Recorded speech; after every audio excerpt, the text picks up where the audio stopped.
Social media এতটা এখন শক্তি, social media এত পরিমাণে শক্তি, সেই শক্তি হয়তো কোনো জিনিসে এখন পর্যন্ত নেই।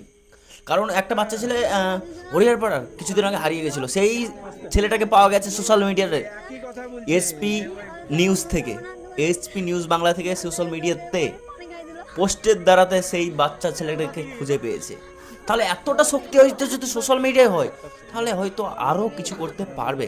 চাইবো সবাই সোশ্যাল মিডিয়াতে সাপোর্ট করুক, সোশ্যাল মিডিয়াকেই কেরিয়ার হিসাবে মানুক, কারণ কেরিয়ার বানিয়ে দিতে পারে সোশ্যাল মিডিয়া। এখন অনেক টাকা ইনকাম হয়, শুধু ইনকামের পথে না, সোশ্যাল মিডিয়াতে অনেক কাজ হচ্ছে।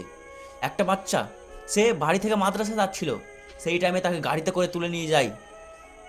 তারপর ওইখানে কি করেছিল সে, মিনিমাম 3-4 দিন ওইখানে বাকি ছিল, তার বাড়িতে খোঁজ রাখার পরও কেউ খোঁজে দিতে পারেনি। সোশ্যাল মিডিয়া একটা প্ল্যাটফর্ম, সেইখান থেকে তার যোগাযোগ মিলে। সোশ্যাল মিডিয়াতে এইচপি নিউজ, একটা হরিয়ারপাড়া এইচপি নিউজ থেকে পোস্ট করার পর সেই নিউজ চ্যালেঞ্জ তার ফটোটা দিয়েছিল তাকে খোঁজার জন্য, তখন সে ফাইনালি তার বাড়ি ফেরত এসছে।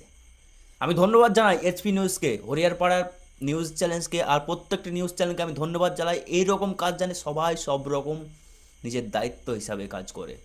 তো ধন্যবাদ ভিডিওটা দেখার জন্য, সবাইকে শেয়ার করার জন্য আমি অনুরোধ করছি, যেন পরবর্তী ভিডিওতে কেউ যদি কোনো সমস্যা হয় বা কেউ যদি নিখোঁজ হয়, তাহলে সোশ্যাল মিডিয়ার কাজে যেন আগে সাহায্যটা বাড়িয়ে দেয়।